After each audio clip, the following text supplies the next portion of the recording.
short recording. 6 frames per second. Okay.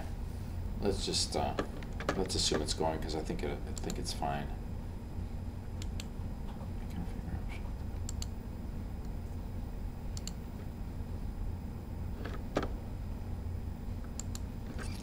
You guys want to dim the lights? Are you okay like this? Is this all right? It's up to you. It's hard for you to take notes. What? It's hard for you to take notes when it's dark. It's not so bad. Okay. You want to hit the lights then? Okay, today, Bragg ray cavity, we're going to talk about several things. Today, and the three topics are going to be Bragg ray cavity theory, PG21, and electron dosimetry. So first, Bragg ray, that's Mr. Bragg up there. Bragg ray cavity theory, back in 1912 and 1936, from 1912 and 1936, they needed a method to calculate those that's not based on exposure. We know the problem with exposure, right? That it's only defined up until 2 or 3 MeV. So, and also exposure only applies to gamma rays and X-rays, but we want to calculate those for electrons as well, right?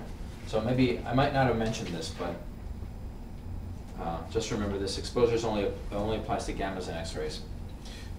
So it also is not defined beyond 3 MeV, as we know. It may not be used to calculate dose when charged particle equilibrium does not exist. And the energy or dose deposit in a medium can be inferred from ionization produced in an air cavity. So how are we going to calculate dose? We're going to use, we mentioned this before, that the energy deposited in a medium can be inferred by the ions produced in an air cavity, right? Because remember how we know how many ions are produced in an air cavity by collecting the charge. And then we can convert that to the energy by knowing that the air requires 33.97 eV to ionize air. So we're going to use those. We're going to use those concepts. So commandments. So these are some points that you need to know about Bragg ray cavity theory. The cavity must be small compared to the range of charged particles, so that its presence does not disrupt the fluence. So when we insert a cavity with a potential difference that's going to collect ions, such as an ion chamber, we want to make sure that that ion chamber is not too big that it's going to disrupt the fluence too much. Okay. Does not require, and Bragg ray cavity does not require a charged particle equilibrium or a uniform field of radiation. The charged particle fluence must be the same in the cavity as in the medium. Okay, so that's another assumption that we're making. And if it's not the same, we have to make corrections for that. Okay, and we do that. All charged particles must not originate in the cavity. Okay, where do we say the charged particles come from? The ones that we collect in the cavity, where do we say they come from? Down from the wall. From the wall, right? We assume they come from the wall. Most of them do. Charged particles entering the cavity are assumed not to stop in it. The absorbed dose in the cavity is assumed to be deposited entirely by the charged particles crossing it and creating air ions. So here's the air cavity. And we're assuming that the absorbed dose in the cavity is from charged particles crossing it and creating air ions. So a charged particle that's created in the wall, here's the wall, an electron is formed here. That electron comes through and it creates ions that break off from the path. Okay, that's the assumption. We also assume that some do stop in there, and some, not too many, but some are created in the air. But most of the charged particles that are created in the cavity come from electrons created in the wall that fly through the cavity. Absorbed dose is deposited by charged particles only, okay, which means that absorbed dose is not created by photons. The absorbed dose is created only by electrons. Then we're saying charged particles just to keep it general. I shouldn't do that. But just to keep it general. But in general, we're talking about electrons for our purposes. Other charged particles could be protons and alpha particles, that kind of thing. Photon interactions are considered negligible. Ions produced in the cavity come from electrons originated outside the cavity only. Okay, so the photons that interact in the air, they're going to interact very rarely. They don't interact much in air. So the charged particles that we collect are the ones created from electrons interacting in the air. So just some things to remember. Okay, let's talk about some equations. Dose to the gas and the wall of the chamber. In this case, we're going to assume electronic equilibrium. And now, depending on what book you look at, they're either going to look at Bragg cavity theory. The other theory that came along a little later is called Spencer-Attix theory. And those are both theories that are used to convert charge collected to dose, okay, to measure dose from an ion chamber. And now Kahn goes straight into Spencer-Attix, where L, remember what L is? L is LET, linear energy transfer. And L is used instead of S, and S is stopping power. What's the difference between L and S? Let's recap this a little bit. Okay, L is called LET, also called restricted stopping power, and S is called stopping power. It's the full stopping power. And LET is the stopping power, but it's only looking at an area that's only local. It's like local stopping power. It's looking at the energy deposited locally. So it's looking at all interactions that happen below a certain threshold energy. What was that threshold energy called? Delta, right? Yeah. Okay, delta, and that delta is around 10 to 20 keV. Okay, so L assumes that it's deposited locally and only looks at the interactions that occur. And so remember, there's a primary electron with some kinetic energy flowing through the medium, and it's creating other electrons as it goes through Coulombic and interactions where it ionizes the ions. And any interaction that's less than 10 keV is part of LET. Any interaction that's higher than 10 or 20 keV is part of S, capital S. Now, Spencer-Attix theory uses LET in all their equations, and Bragg uses S in all their equations. Spencer-Attix is a little more accurate than Bragg. Okay, it came after Bragg, and it refined it, and it used LET, and it is actually more accurate. Okay, so I think I talked about Bragg, yeah. But just so you know that Kahn goes straight into Spencer-Attix theory. So both Spencer-Attix theory and Bragg accomplish the same thing, except Spencer-Attix is a refinement. And actually, there were more refinements after Spencer-Attix. But we're just going to talk about those two. Those are the main ones you need to know about. So dose to the air is equal to charge produced in the gas, and you'll see this a lot. Gas, what gas? Okay. In our case, we're only talking about air in the chamber. And the reason they use gas is they want to make a general statement, because some chambers have gas in that cavity instead of air. So it's a pressurized gas chamber. And why do they use gas? Why do you think they use gas instead of air? Because you can pressurize it and you can increase the density of that gas. And you can also use gas with a higher Z than air. You can increase the number of ions collected. Yeah, but the chamber becomes a little more complicated because now you've got a pressurized chamber instead of an open air chamber. Anyway, so that's why they use the word gas. So Q is charge collected, and M is the mass of the air. And then W over E, we know, is 33.97 eV. Okay, so that's the dose to the air. Now, this looks kind of familiar, doesn't it, this equation? Where did we see that before? Wasn't this X? Wasn't that exposure? Units of exposure are coulombs per kilogram. Okay, so this is exposure. Okay, so W is 33.97, and Q over M is, in Kahn, Q over M gas is J sub G. Okay, that's their notation. And this is, Kahn's the only book where I've seen using J sub G, so it's not essential that you memorize it, but it's important that you know that. Okay, so that's the dose to the air. Now, the dose to the wall, is equal to dose to the air times the stopping power ratio between the wall and the air. Okay, so that's S wall divided by S air. Remember that notation? And why does it have the two double bars? The first bar is to average over the photon spectrum. Okay, it's the average S of the whole photon spectrum. And the second bar is the average S for the whole electron spectrum that gets created from the photon spectrum. Okay, so each photon, here's the photon spectrum. So if it's 6 MeV, you might get a spectrum that looks like that. So this is intensity. The first S is the average of this, But every electron that's created at each photon energy, there's also a spectrum of electrons that get created. Okay, those electrons get created from the process that we know about, photoelectric effect, Compton effect, pair production. And there's a spectrum of electron energy, so we're averaging over both spectra, photon and electron spectra. Okay. Then dose to the medium is equal to dose to the wall. So we're going step by step. Dose to the air, dose to the wall. Now dose to the medium equals dose to the wall times the beta. Remember what beta was? What was beta?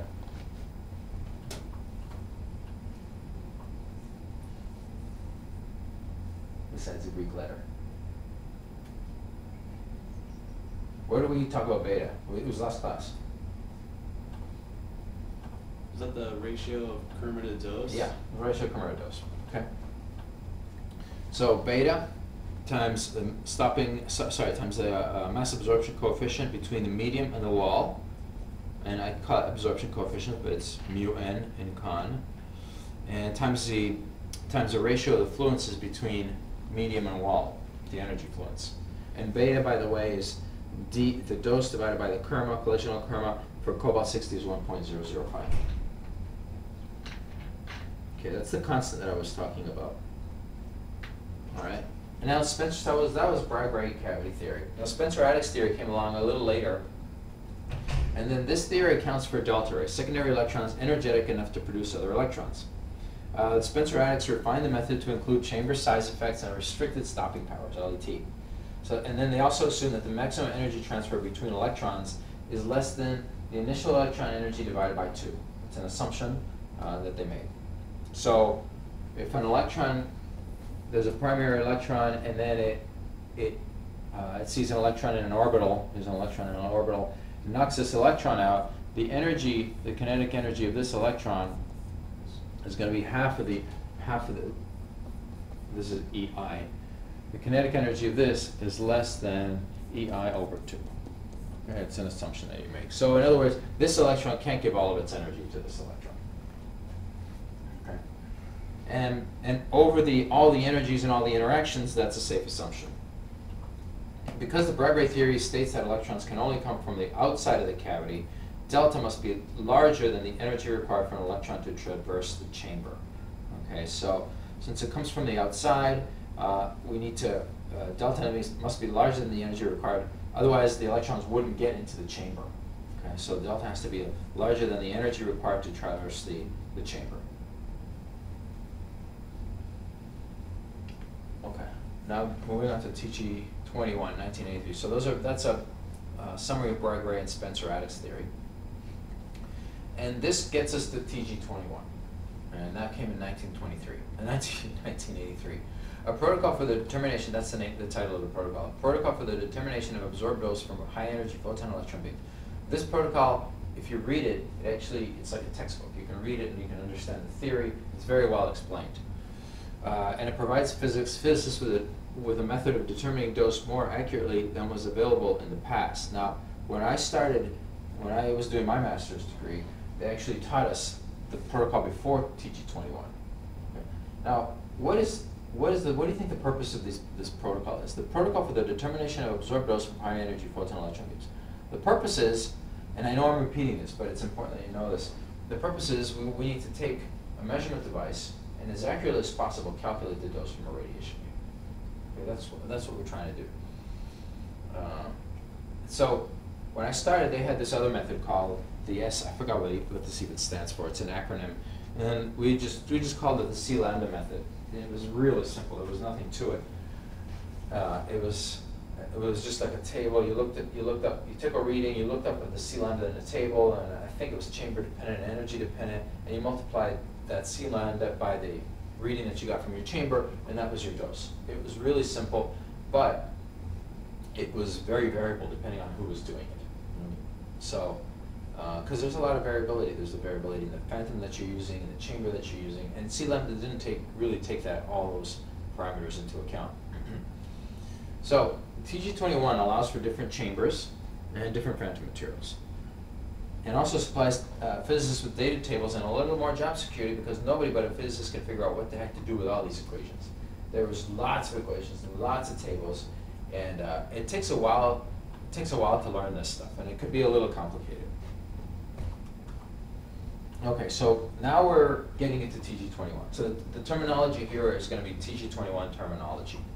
So TG21 brought about this parameter called N-gas, and N-gas is equal to dose to the gas, or dose to the air inside your chamber, divided by your meter reading in coulombs, times A ion.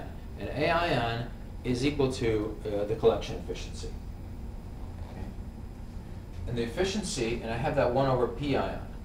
P ion, remember we all did TG51, remember at Highland Park? And when we were doing TG51, we had this parameter called P ion. Now, this parameter is a correction for the lack of ideal collection efficiency. Ideal collection efficiency means you're collecting everything, right? But P ion was a factor that might have been 1.005, something like that. And that's because in a chamber, you might be collecting 99.5% of your ions, and P ion corrects for that. Okay? But actually, A ion is the inverse of that, because it's the actual collection efficiency of how efficient it is. It's not a correction factor. Okay, so the units of N-gas are centigrade per coulomb for a cobalt-60 beam only. So N-gas is defined for cobalt-60. Now let's see. And then the other factor that we already talked about was Nx. And Nx is equal to the exposure that your chamber reads divided by your meter reading. Now, Nx is chamber dependent and comes from the calibrated labs after they take measurements in a cobalt-60 beam. So you send your chamber out to the calibration lab, and they come back with an Nx. Okay? Again, it's cobalt-60, 1.25 MeV, so that's okay. We can use exposure for cobalt-60. We can use exposure in a cobalt-60 beam. So you get an Nx based on the meter reading that they get from your chamber. Okay, so they have a well-calibrated cobalt-60 beam. They know what the X is, and then they take your meter reading and they give you Nx. Okay, all right. So we're going to get to the. We talked about N-gas, then Nx. We're going to get to the relationship between the two now, and then exposure. This comes from TG21. In TG21, exposure is equal to this big thing, and I'll just keep saying this is beta wall. This is the same beta we've been talking about, ratio of dose over Kerma. K is a conversion factor between Roentgens and coulombs per kilogram, and 2.58 10 to the minus 4. And J gas is, remember, Q over M. That's the Kahn uses J. Okay, and then we have the restricted stopping power ratio between the wall and the gas, and then mass absorption coefficient between air and wall. And that TG21 defines that as exposure. Okay, and then we take that exposure and we put it in this equation. We put it in here. Okay, and let me just go back there. Let me just double check this. And I think we're getting rid of the M there. Yeah, we're relating N-gas to Nx through M. So I think what we're doing is we're solving for M, and then we're plugging X into the equation. Yeah, we're plugging X into the equation, and then that relates N-gas to Nx. So you get your Nx from the Cal Lab. That's a number. K you know, this you know, these you know because you get A ion from the Cal Lab also. Okay, so this comes from the lab. And this comes from the lab. Okay, you look this up in a table. You look this up in a table. A wall, this also comes from a table. And B wall, you know. B wall is 1.005. Okay, so you plug all that in your calculated N-gas. Now, Nx was in units of Roentgen per coulomb. Now you've got N-gas in units of centigrade per coulomb. We're getting closer to dose now. Okay. So now N-gas is used to convert your meter reading to dose. Okay, so gas All right, so this is where N gas comes in. So d medium is equal to d gas times L over rho. This is against Spencer-Attix because we're using L. Okay. So this equation is synonymous to, where did it go? Where did it go? Did I miss it? To this one. Okay, but it's medium versus wall.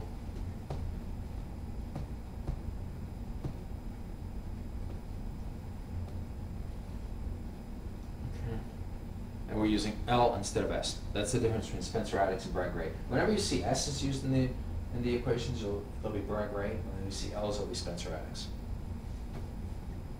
Okay, so then the dose to the medium, whatever medium you're measuring in, and TG21 allows 3 medium. TG21 allows water. Oh, that's not what I spelled. Allows water. Let me respell that. I just messed up here.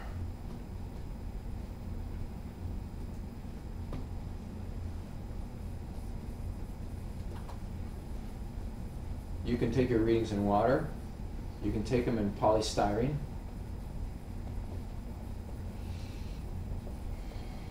Or you can take them in acrylic. Those are the 3 media that are allowed in TG21.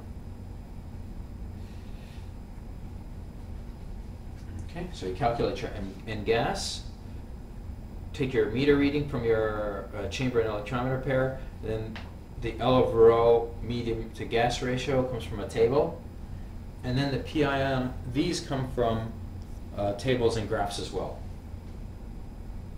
Now, P-repo, remember how I said in Bragg rate cavity back there, we said that introducing an air cavity into a medium disrupts the fluence. And we don't want to disrupt, that's an undesirable effect. Well, the P-repo factor corrects for that. So we have to correct for the fact that we're disrupting the fluence. So the replacement correction factor depends on chamber radius, obviously, because the larger chamber is going to disrupt the fluence more than a smaller chamber. And also depends on the gradient of the dose. So the gradient of the PDD at a point of measurement. Example, here's a PDD for photons. Okay, and this is depth, PDD. At this point here, at Dmax, there's no gradient. All right, it's flat. The slope at that curve is 0. There's no gradient. So P replacement is going to also correct for the fluence and for the difference in fluence, because why is there a difference in fluence? Well, if I put a chamber here, and we're going to exaggerate the size just to make my point. If I put a chamber at this depth, the bottom part of the chamber should experience a lower dose than the upper part, because look at the dose here and look at the dose here, right? They're different. Okay, so that fluence also has to be corrected for. If the chamber is infinitesimally small, it would just be a point, and there would be no issue with that. So because the chamber has a dimension, and the fluence here and the fluence there are different because the intensity of photons are different, we need to correct for that. But if we put the chamber up here, the fluence at that flat plateau area, we don't have to worry about that. But that's only one part of P-repo, is the fluence correction. P-repo is broken up into two corrections. So let's see. So P-repo at Dmax is 1.0. Now P-wall is 1 if the chamber wall and phantom material are the same material. So P-wall corrects for the fact that your chamber construction might be made of a different material than the surrounding material. And that can also affect the fluence of photons and electrons. If it's made of the same material, P-wall equals 1. Okay, so they make some chambers that are polystyrene. The construction is polystyrene equivalent. They make some chambers that are water equivalent. And they make some chambers that are air equivalent. The wall is actually air equivalent. Okay. Let's see. So another term in TG21 that's used very often is the NAP, nominal accelerating potential. The NAP, remember half-value layer for X-ray tubes? And remember how as you increased energy, you needed a thicker half-value layer, right, to decrease the intensity by 50%. And the half-valley layer kind of gives you an idea of the penetrating ability of that beam. Okay, the more metal or the more aluminum or the more copper that you need, then the more penetrating it is. So it gives you an idea of the quality of the beam. Okay? NAP is the same for radiotherapy machines. We don't really use half-valley layer for radiotherapy machines. It's just not used. It would require a lot of copper. So TG21 brought this terminology around, called NAP. So, and the way NAP works, it's called an energy specifying parameter, and it's analogous to half-valley layer. And the way you calculate it, you measure your reading at 20 cm, then you measure a reading at 10 cm in water, or polystyrene or acrylic. You take the ratios, and then you look up, once you've calculated the ratios, you look it up in the table provided to you by TG21. So if your ratio is 0.7,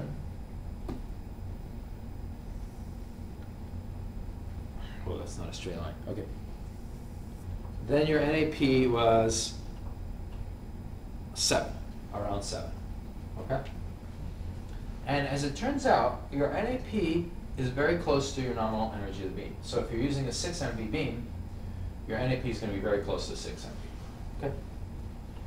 But different 6 MV machines may have different, I mean, they're just called 6 MV, but that doesn't mean that the characteristic of the beam is identical.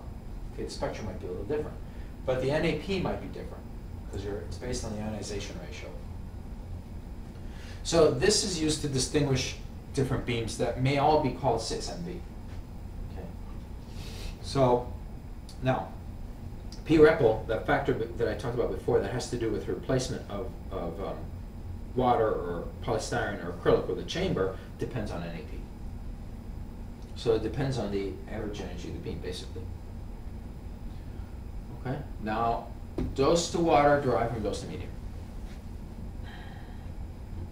All right. So there are different equations to calculate the dose to water, because ultimately, no matter which of the three media we use, ultimately we want to calculate the dose to water. Because we want to because the reason we want to do this is, say the beam is not calibrated properly and it's giving a dose that's too high or too low. We want to calibrate that. But we don't want to calculate the dose to acrylic. We want to calculate the dose to water because it's standard. And we're more like water. Humans are more like water than we are like acrylic. And it's a standard. Water is a standard medium. And you might buy acrylic from one manufacturer. You might buy acrylic from a different manufacturer, and they're made differently. You might say, "Wow, this manufacturer is really cheap. We're going to buy this, but there's all kinds of junk in it." And it's different than his. So your reading is going to be different than his reading. Okay, so that's a bit of a problem. But ultimately, we all want to convert it back to water. So I guess if you're doing it, that really wouldn't help you. I mean, if you guys are buying different types of acrylic, you're still going to get different readings. So ideally, everyone should be using the same kind of acrylic, but that's hard to do because the manufacturing process is different. So that's actually why we all went to TG51, by the way, because of those differences. So ideally, you'd want to measure in water. Okay, but say you are measuring in acrylic, you're going to calculate the dose to medium based on this equation. And then you're going to convert that to dose to water. And this comes from a table too. We absorbed a Varroa in TG21. Electrons are a little different. Electrons, we're actually going to use the full stopping power to calculate the dose to water instead of the attenuation coefficient. Okay. Now, chamber selection. Which chamber do you use when you're taking these readings? The cylindrical chamber is mostly used for photons. NX is easily found where the gradient correction is larger than plane parallel chamber. So for photons, the PDD, again, looks like that. PDD. The gradient doesn't change too quickly. So if I put a cylindrical chamber, my replacement factor is not going to be huge. It's going to be a number greater than 1, but it's not going to be huge. But if I place this chamber in an electron beam, if I put it right here, that gradient is a lot different. Okay, and the electrons, they're going to interact with the wall a lot more than the photons would. So it really disrupts the fluence more than a photon beam does if you use if you use a cylindrical chamber of both. So for electrons, a plane parallel chamber is recommended because a plane parallel chamber looks like that, and this distance between the two plates is very small. It could be a millimeter or two, and it's not going to disrupt the fluence as much as a cylindrical chamber is. Okay, so that's the recommendation, that for electrons you use a plane parallel chamber, but for photons you use a cylindrical chamber. Can you use a plane parallel chamber for photons? That's fine too.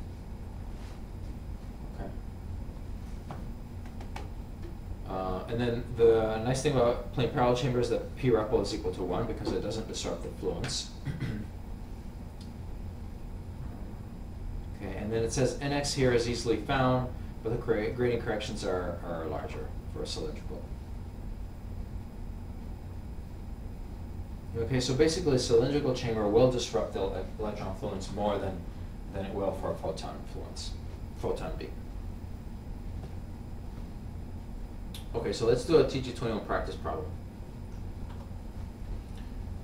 What I wanted to do, and what I should have done is printed out some of these sheets. I don't know if there's a printer here. Because we kind of need two screens. Ah, you've got a screen over there. Can you bring up, let's see.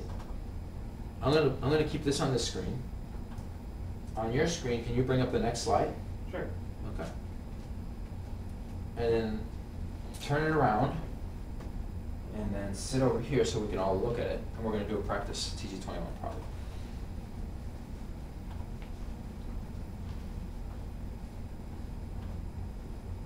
It's loading. Okay, and you might need a piece of paper because we're going to use your computer. Do you have one? Okay.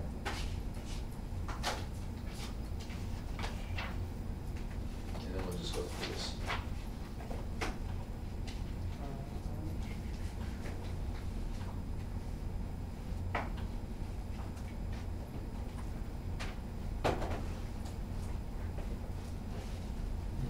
Can you blow it up a little bit? Oh, that's as big as it goes. Can you do like control up arrow to zoom? Or control mouse? No. I do control wheel. And it That zooms. was control wheel. Oh, it was, okay. Control Shift plus. Control Shift plus also. Okay, that's fine. Okay, so let's fill in the blanks here based on the data. Let me just go over this a little bit. So determine the dose to water per monitor unit. When we talk about dose, we always want to calculate dose per monitor unit, okay, for a linear accelerator. For a cobalt-60 beam, it would be dose per minute. Okay? For a linear accelerator, it's dose per monitor unit. We're going to use a 6 MB photon beam in this example, and here are your parameters. And these are all the parameters that you need for TG21. It's not that bad. So first of all, your chambers are PTW N30001, and that's actually the chamber we used when we were at Highland Park, the larger chamber. The volume of the chamber is 0.6 cc, inner diameter is 0.61 centimeters. The wall material is made of acrylic. The density of the wall material is that, and this is meter cubed, by the way. The build-up cap material is acrylic. Do you remember what a build-up cap is? When I open the chamber in its case, there's an acrylic cap in it. Okay, and that's not just a protective cap. That's a cap that's used when they calibrate your chamber in the cal lab and they give you an X. Because remember how you have to have enough wall thickness to create Dmax, basically, to get enough electrons produced in the wall so that they stop in the air chamber. So that's the buildup. That's the buildup cap, and they use that in the cal lab when they calibrate your chamber. So here's your chamber. It looks like the firmer of the chamber kind of looks pointy like that, and then they slide the acrylic buildup cap over it. It screws on for a farmer chamber, and this is 0.5 cm thick from here to here, and that happens to be Dmax for cobalt-60. Okay, so that ensures charge particle equilibrium in the chamber. Okay, so that's the build-up cap material, acrylic, 0.2 cm. Wall material is acrylic. Wall thickness is 0.053. Again, it's given in grams per centimeter squared instead of centimeters. Potential is 300. In gas, we've already calculated in gas, and I'm giving it to you. Temperature is 23 degrees. That's the room temperature. Air pressure is there, Field size that we're using in our beam is 10 by 10. Chamber depth is 5 cm. And the source to chamber distance is 100, meaning that our setup, here's our beam, here's the surface of our material. What are we doing this in? Polystyrene, okay? So it's a polystyrene with a drilled hole, and the depth of the chamber is 5 cm. Okay? Depth of the chamber is 5 cm, and the distance from the chamber to the source, the target rather, source, target, same thing, is 100 centimeters. And the field size at the position of the chamber is 10 by 10. Okay, pentamaterial poly. Ionization ratio, remember that? That's the 20/10 reading. Reading at 20 cm divided by reading at 10 cm is 0.68, and we're going to use that to calculate NAP. Number of monitor units is 100. Assume, this is a parameter used in TG21. Assume this is, it's an electron scattering correction factor. We're going to assume it's 1. It's not very important. Use the TMR. Okay, now you guys, we didn't talk about TMR, right? Now TMR is simply, let me show you what TMR is. Oh, you need to be that. Yeah, thanks. So TMR is simply, you're going to use TMR, we're going to use TMR in our next course a lot. It's simply the reading that you would get at a depth of 5 cm, this is 5 cm, which is our current setup, divided by the reading that you would get if our chamber was at Dmax. Okay, so it's this reading divided by this reading. Okay, it's TMR, sorry, take it back. It's this reading divided by this reading. Okay, so the 5 cm depth divided by the Dmax depth. And so how do we get from here to here? Well, in water, it's easy. In water, we would just leave the chamber exactly where it is and just empty the tank a little bit. We would drop it down. Okay? But the source to chamber distance in both of these stay the same. Okay, that's the definition of TMR. We're going to get into TMR a lot, and we're going to use it a lot next quarter. So that's the TMR. So what it does is it gets us from the experimental setup we have here, it's 5 cm, to Dmax. Why is it important? Because we always calibrate our linac to a depth of Dmax. Remember that reference point I keep talking about? 1 centigrade per mu, Dmax 10 by 10. Okay, so we need to go from here to there. But we don't want to take our readings at Dmax because it's too close to the surface. And there could be a lot of scatter, there could be a lot of low energy effects from the scatter off the collimators and low energy electrons. We want all those low energy photons to not be in our readings. We want those to be filtered out. And at 5 cm they get filtered out, all that low energy stuff. Low energy photons are not a good thing because all these tables that we're going to be looking up, those assume full scatter with no contribution of low energy photons. Different head designs will also, one machine will have certain low energy photons and another machine will have another bunch of low energy photons because of the head design. So if we can filter those out, then the machines will be more similar to each other and the tables can be more standard.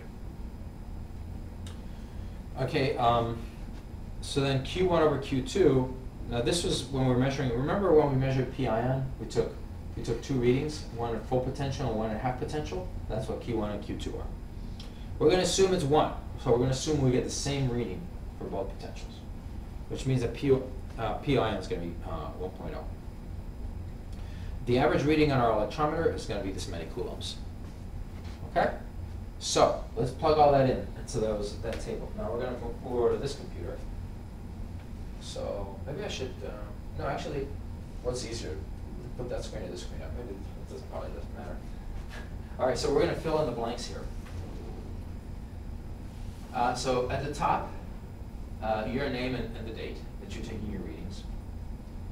And the radiation source is going to be, you can say something like variant IX, whatever linear accelerator you're using. Stated energy is 6. And the ionization ratio we said was 0.68, right? Okay. And then the nominal accelerating potential is, okay, now, for this, let's see.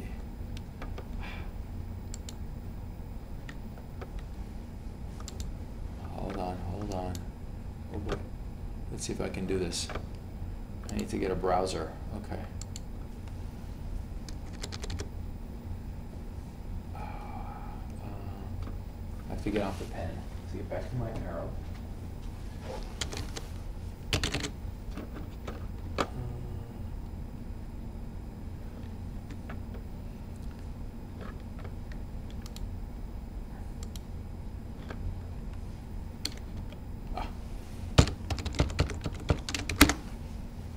Hopefully it's still recording this. We're going to go to reports, publications. We're actually going to pull up the protocol, okay? So TG21 is down. It's not listed in here. It's down at the bottom. Here it is, huh?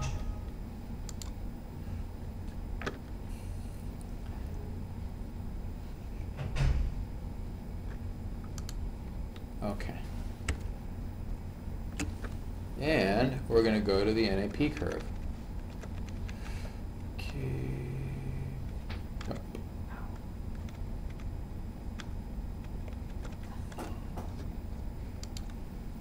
It was before this. Let's see. Okay, here we go. So our NAP, what was our ionization ratio? 0.68? So here's 0.6, 0.7, 0.65 is in the middle, 0.68 is somewhere here. We track it up. Go here. This is kind of inaccurate, but and then across. So I don't know, maybe 5. Okay. What people have done is they've fitted this curve with a polynomial fit. Other people have just blow it up into a big page and put rulers on against it.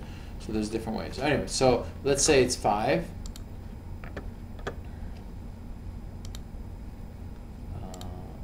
Okay, let's say it's 5, and then. What's the next thing on that? Phantom material. Phantom material, probably fill in polystyrene there.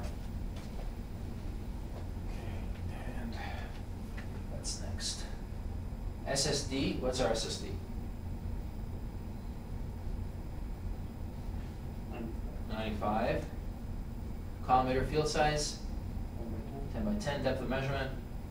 5. Okay, so then the equation that we're going to use to calculate dose is that one right there, and that was one of the equations that we had on our slides. So it's M over U is the reading per monitor unit, N gas is N gas, and then L over rho, then P wall, P ion, and P repel. Okay, so let's see how we calculate this. What's the temperature? 23, pressure, 748.5. Okay, and then, so you calculate your temperature pressure correction factor, which they give you the equation very conveniently right there. Okay, and that's just KTP, that's the regular one. And after that, mean chamber signal per monitor unit. So you'd write what reading you get per monitor unit in there. Okay, and then your cavity gas calibration factor. The chamber model is that PTW, your wall material is acrylic, inner diameter I gave you, wall thickness I gave you. Put those in, and then you calculate N gas. There's an N gas formula in TG21, but I gave it to you in this example, so you don't have to calculate N gas. And then stopping power ratio. Do I give you the rest of them? Oh yeah, here, that's the correction. Okay, so stopping power ratio of L over rho medium air, and that comes from Figure 2, Table 4. Okay, Figure 2 or Table 4. So, going back to the protocol, Figure 2 or Table 4.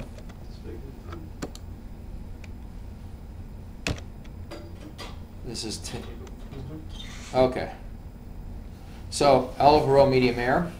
What's our medium? Polystyrene. What's our energy? What's our NAP? 5. So you'd have to interpolate between 4 and 5. Okay? So you interpolate between 4 and 5, and we're in polystyrene, so L over rho is between these two, which is, what is that? 1.0. It's pretty close to 1.10, doesn't it? Isn't it? We're between 1.108 and 1.103. It's between these, am I looking at the wrong ones? You're Oh, it's looking at between these two, 6A. yes, thanks. Yeah, 1.105 approximately. Okay, so that's L over rho, okay? Then, what's next? Page down.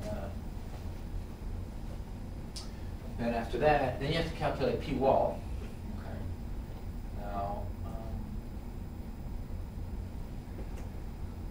okay, so P wall, there's a bunch of factors in P wall. Sometimes you get lucky and your P wall is equal to 1, you don't have to worry about it. And the way you know that is, if alpha, okay, where's the equation for alpha? Where's the previous one? It's from figure 7. Yeah, so if alpha is greater than 0.25, enter alpha and, or minus alpha. If it's less than 0.25, alpha is 0.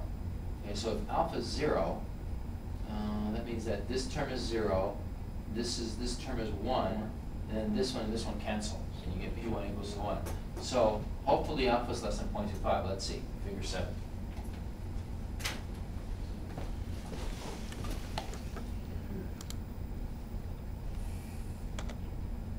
That's figure 3.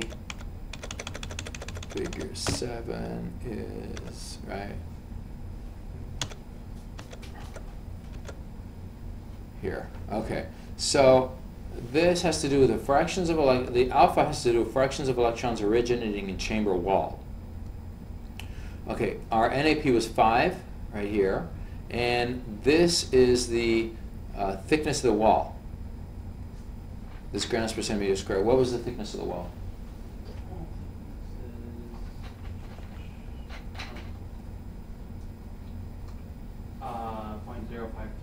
0.053. So let's use this 0.05. Okay. So we go back to 5, pick this out, and it looks like it's 0.2. I don't know. It could be. Let's just say it's less than 0.25, just because that'll simplify things. Okay. So if it's less than 0.25, fraction of electrons. So if the fraction, look at that, a fraction's so low, it's less than 0.25. Where are the electrons coming from if they're not in the wall?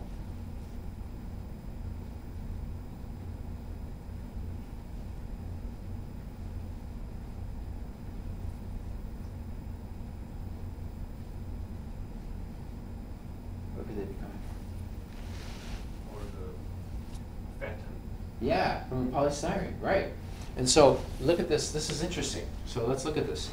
So as the chamber wall gets thicker and thicker, a higher percentage of the electrons are assumed to come from the chamber wall. Why is that important? Who cares where they come from?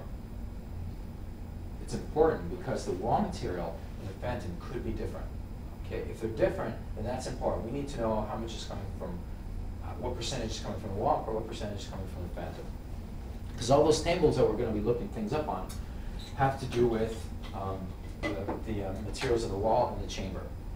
Now, because there's such a small percentage of electrons coming from the chamber wall, then we're mostly concerned about what's happening from the phantom, the electrons coming from the phantom. In that case, then that P wall correction factor, we can ignore that, and that becomes 1, because it's such a small proportion. Okay, and it's not going to affect, ultimately, it's going to have a negligible effect on our dose calculation. Okay, so keep that in mind. All right, next. All right, so we're going to assume it's less than 0.25, and we're going to say P wall is equal to 1. And then stopping power ratio, L over rho wall air. Now we're talking about wall air, table 4 or figure 2. Now they give you figures or tables, so it's either you like looking stuff up in a graph, or you want to interpolate from a table. Oh shit, I just forgot those numbers. Oh. Table what? Table 4 or figure 2. Table 4 or figure 2. Okay, that's back here. Okay, table 4. Here we go. Table 4. Is this for a wall? Was it L over a wall air? Yeah. Okay, so wall was what? What was the material?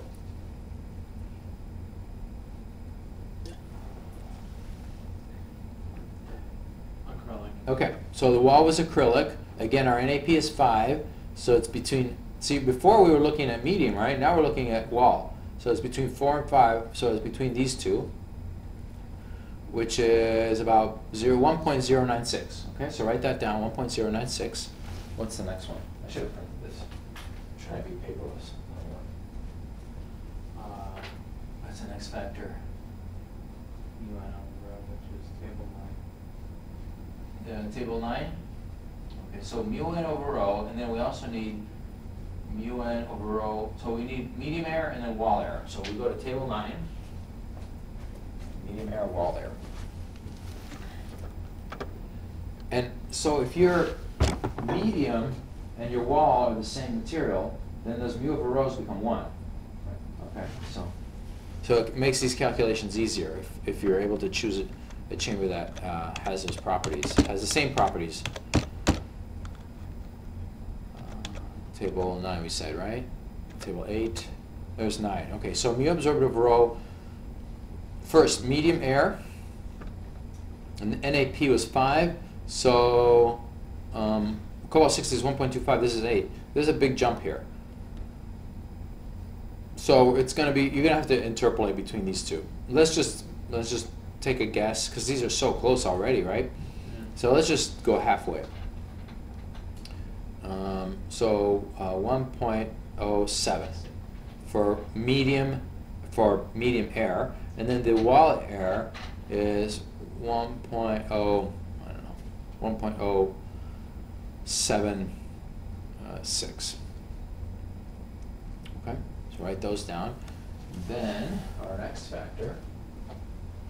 What do we do with those two? I think we divide one by the other, right? Yeah, we divide This one by this one. wall. And that becomes, and if you just look at this, medium air divided by wall air, well, the airs cancel and you end up with medium wall. And that's what you want to end up with, mu absorbed over rho medium wall. And then p ion we said was 1, because the readings were the same. Replacement gradient correction p repl. So how do we calculate p repl? We go to figure 5, according to the protocol. We go to figure 5.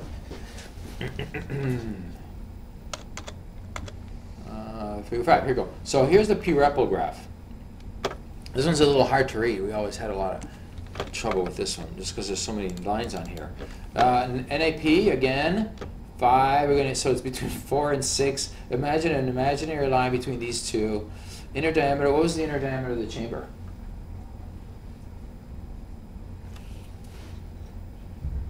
0.61 centimeter. So how many millimeters? 6.1. Okay, so it's somewhere around here, up, and we're going to do this, and we're going to intersect it with this imaginary line, and we're going to go across, and we're going to stop here. What's that number?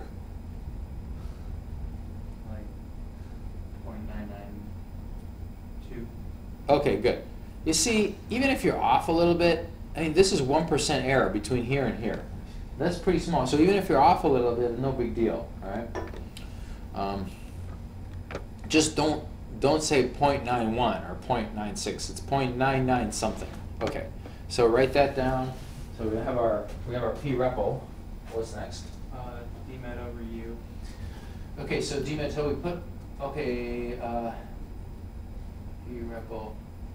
So d water. Let's go up. So then we plug all those back into that other equation. Plug all those numbers back into this one up here. Okay, so that's dmet over U. All right, and then d water over U is dmet over U from the upper equation times, we're going to say this ESC is 1, and then mu over rho water medium. Mu over rho water medium. And that we haven't calculated yet. But what table is that in? That was table 9, right? Because mu over rho's are table 9. So mu over rho water medium, 9 is down here. Here, okay. So water medium. Wait a minute, water medium. No, that's a different. Where's? No, that's the right one. That's. Is it? Well, we do. You have to water, divide one by the air, other. And then medium divided by water. Yeah. So. But it's 1.11. Okay, so it's 1.07 over 1.11. yeah, right. So you're dividing this by that. Okay. And then the airs cancel, and you put that in that equation. there's also PDD in here, this P over 100, because if you're measuring, this PDD, by the way, should be converted to TMR. What the purpose of that is going from the 5 cm measurement to the Dmax measurement. So it brings you up to Dmax.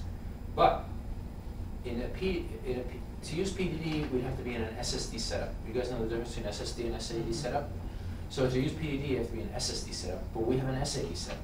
So because we have SAD setup, we have to use TMR. Okay, that'll be more clear to you once you get used to using PDDs and TMRs. And then the CSC is 1. Oh, here, yeah, table, no, actually, see, water medium was table 7. I think they just haven't calculated, they have it divided for you. So table 7. Yeah, I knew there was another table there. I think it's this one. No, it's 4. Oh, that was 4? Yeah, 5. I just went by it. Oh, we're going up. 8. What happened to the other ones? Oh, there's 7. Table 7. Does it say table 7 there? No, table 12. Ah. Table 12. Am I there? Am I there? Yep. There I am. Okay, so there's Mugero, water, medium.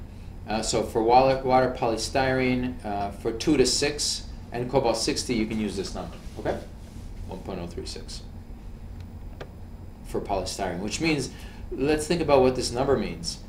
The dose to polystyrene, is it going to be higher or lower than the dose to water?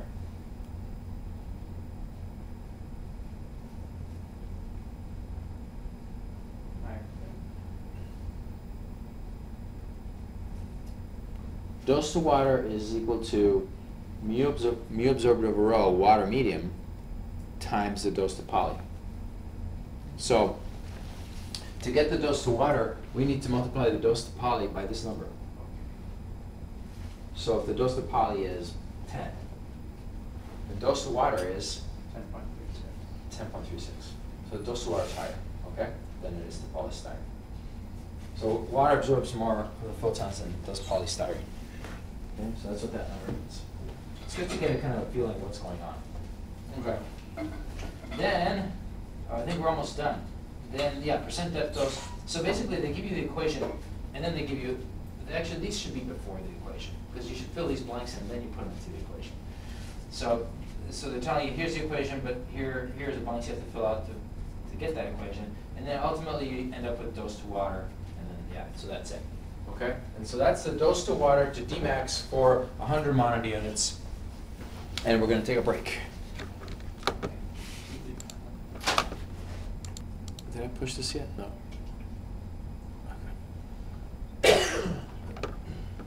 So moving on to electron beam dosimetry. So far, TG21, it does cover electron beam dosimetry, but our exercise only dealt with photons.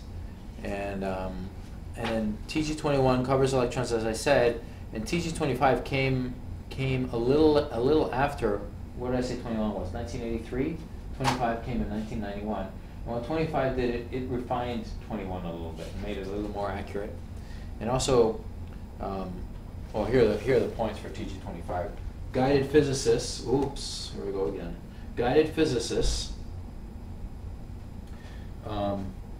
In measuring accurate electron beam dosimetry. Measurement techniques for acquired electron beam dosimetry information is necessary for accepting a new Linac treatment planning computer. So if guided physicists, in terms of what beam data they need to collect to put into the treatment planning computer. You folks have all seen treatment planning computer. All those isodoses that get calculated come from somewhere. They come from the beam data that we collect. So a guided physicist in collecting that beam data for electrons. And also there was a monitor unit. There was guidance on calculating monitor units using beam data from electron dosimetry. And it also recommended plane parallel chambers for beam dosimetry, electron beam dosimetry. It also limited the size of the chambers, of the plane parallel chambers. So again, a plane parallel chamber, I keep drawing these two, it's a simplified diagram of a plane parallel chamber. This eraser will. Remember that collecting electrode is over here, guard electrode, collecting electrodes in the middle and guard electrodes or on the side. And TG25 specified a maximum of 2 millimeters as the height. So if you bought a plane parallel chamber that had more than 2 millimeters as your plate separation, you couldn't use it for TG25. And then I also had a 2 centimeter collecting electrode diameter and a maximum diameter of 2 centimeters for the collecting electrode. So that's in this direction here.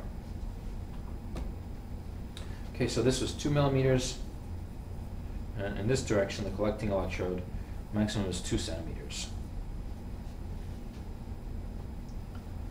Okay, and some terminology used in TG25. Electron ranges, so R50. You guys remember what R50 is?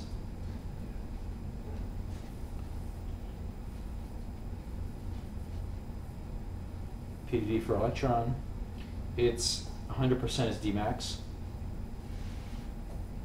50% is down here, approximately. So R50 is right here. It's the range of electrons required to reduce the intensity by 50% in a particular medium. Usually it's water.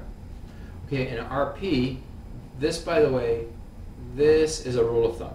Okay, this doesn't come from TG25. So, rule of thumb. Rule of thumb, approximation, whatever you want to call it. Okay, so R80 is it's 1/3 of E being in MeV, and R90 is approximately 1/4 of E. Again, they're approximations. And then TG25 specified the average E0, E naught, is defined as the average incident energy, and in TG25 that is equal to 2.4 times R50. So if your R50 for a particular energy, say 20 MeV, say your R50 is 1 cm, then the average E sub 0 is 1 times 2.4, it would be 2.4 MeV. Okay. And basically the idea behind this E sub 0 average, it's the average energy. If this is your phantom and there's an electron beam coming here, it's the average energy of the electrons hitting the surface of that beam. Remember, electrons and photons interact differently. Photons come out of the head of the machine, and the energy doesn't change, really. I mean, it kind of gets hardened a little bit, but not much. So the average energy of the photons, once they hit water or your material, it doesn't change much, the average energy of photons. And what happens to photons as they go through material? They get attenuated, they get scattered, right? But the energy really doesn't change too much. Electrons, on the other hand, is different. Electrons, as soon as they come out of the head of the machine and they're interacting with air, the energy starts to drop.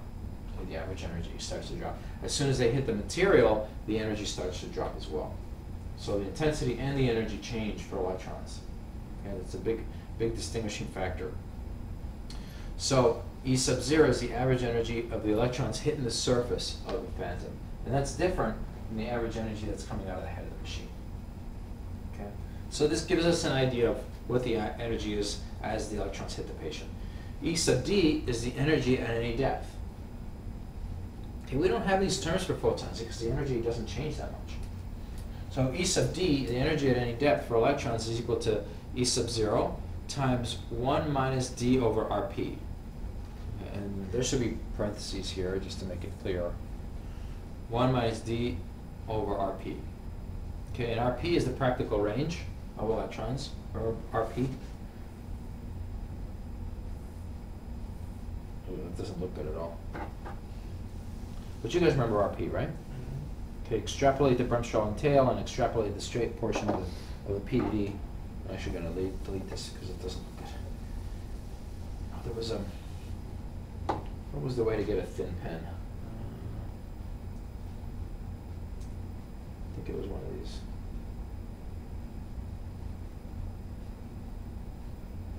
Was it this one?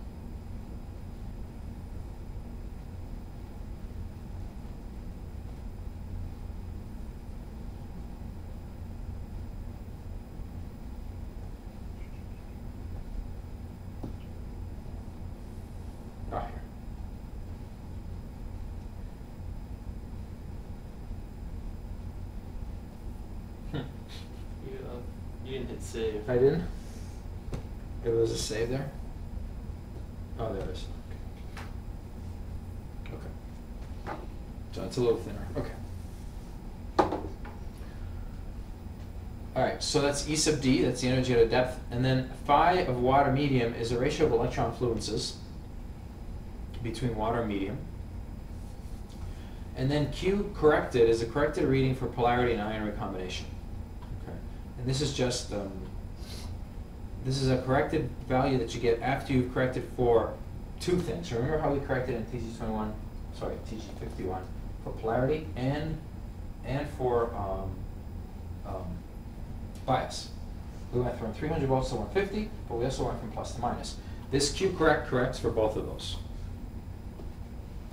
Okay, corrects for both of them. All right, and then the polarity combination, the polarity correction is right here. It's a lot simpler than our p ion was. P pole, sorry.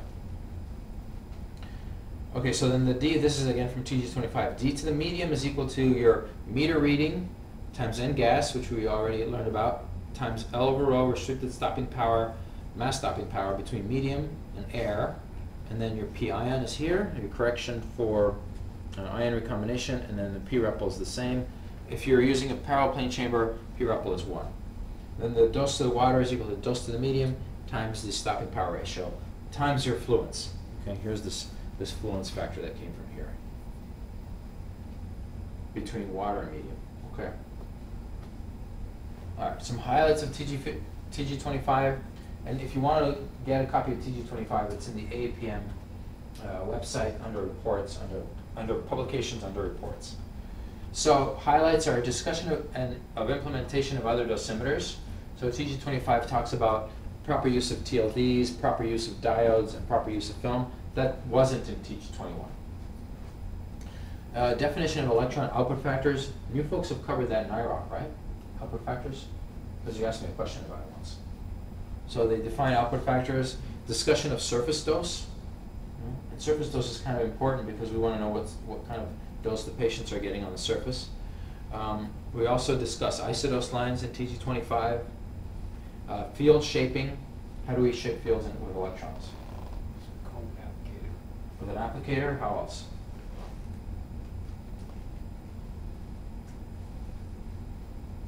With thin Severn blocks, right? That go into the cones. So those are the two ways we shape our fields with electrons. They also discuss about the different amount of lead that you need to attenuate if you're going to put lead on the patient's skin. And that's in figure 26 of the protocol. Electron backscatter factors. So if you're treating a patient's face, say you're treating the skin, say they have basal cell. The basal cell carcinoma is treated with electrons. Say you treat the patient's skin and you put some lead on the inside of their mouth because you don't want the electrons to go through and treat the gum, teeth, etc. So you put some lead in there. The electrons are going to go through, interact with lead, and backscatter. All right, now, so you may want to treat the inside of the cheek as well. So there's actually backscatter factors that you can use. And you determine, based on these factors, you determine what energy you're going to use to treat the inside of that cheek. So those backscatter factors, which gives you an idea of how much quantity is scattering back from lead, those backscatters are in figure 28. Okay? And then they also discuss what happens when you're coming in at an oblique incident. Ideally, you always want to come in orthogonal to the patient, okay? 90 degrees. Direction of electrons have to be 90 degrees to the skin, ideally.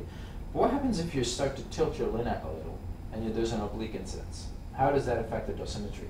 TG25 discusses that. They also talk about tissue heterogeneities, how electrons interact with bone and air differently in tissue. Okay?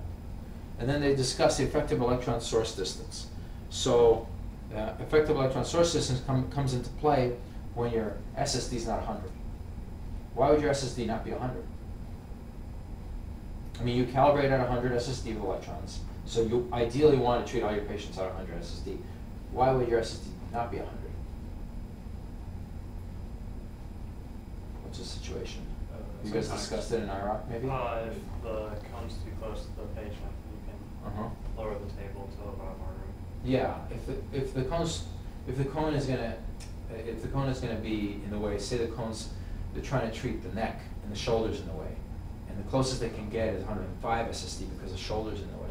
That's an example. Or if they come down and the nose is in the way, or if there's something in the way and they just can't get 100 SSD, then you're talking about an extended SSD treatment. Okay? And if you do that, obviously the dose to Dmax is going to be different because you're further away now. So you need to correct for that using extended SSD methods. Okay, so let's talk about the effective SSD and how we correct for that. By the way, all those points that in this slide, we're going to discuss all these points. Effective SSD or electron source position. Electrons do not follow inverse squared. Remember inverse square?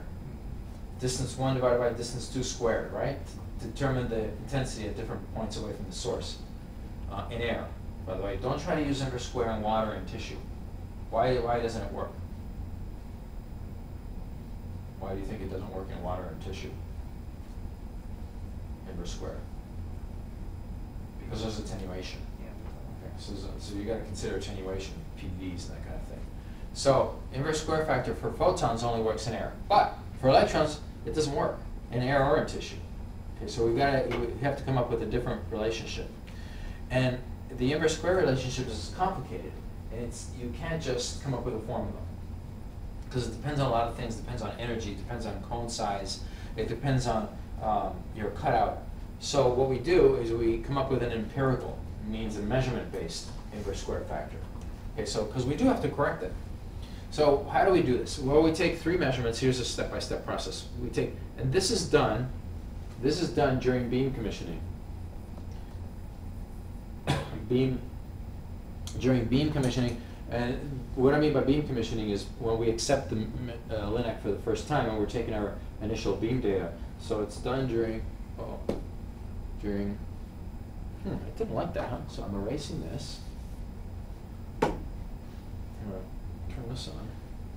Oh, that's fine, I just did something out of order. During beam commissioning.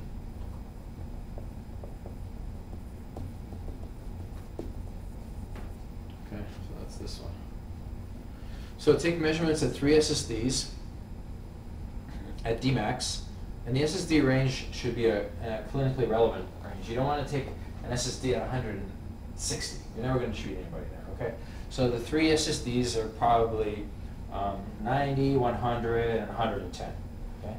So you take your measurements with a chamber at Dmax, and here's your electron cone, chambers at Dmax, and then G is the gap between 100 and wherever you are.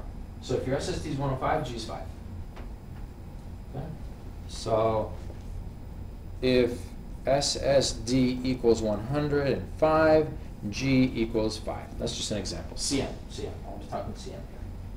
Okay?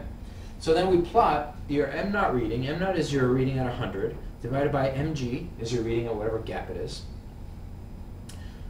Take the square root versus G. Okay, plot that. Then calculate the slope of the plotted line. And then you come up with this number, effective SSD. That's what we're looking for. So the effective SSD for a particular cone and a particular energy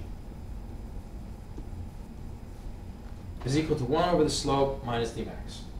Okay? Then, now we can calculate an inverse square factor for electrons based on these empirical measurements. So the inverse square factor is equal to effective SSD, this thing that you calculated, plus your Dmax for the energy, squared, divided by effective SSD, plus your gap, plus Dmax. Now be careful, because this comes up in homeworks and tests, this equation. Don't confuse your G. Don't put, if your SSD is 105, don't put 105 for G. A lot of people do that. G is 5. Okay?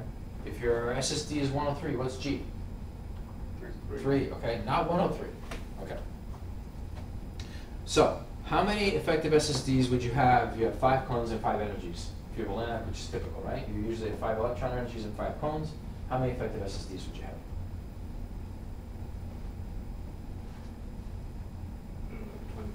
25. You'd have 1 for each cone energy combination. And usually, once you get all this done, you put it in a nice table and stick it in your beam data binder. Okay, now monitor unit calculations for electrons. Okay, So first, let's talk about output factors. Output factors, I call them OF in my slides. So the output factor is equal to the electrometer reading, M, using your treatment cone size. So say you're treating a patient with a 10 by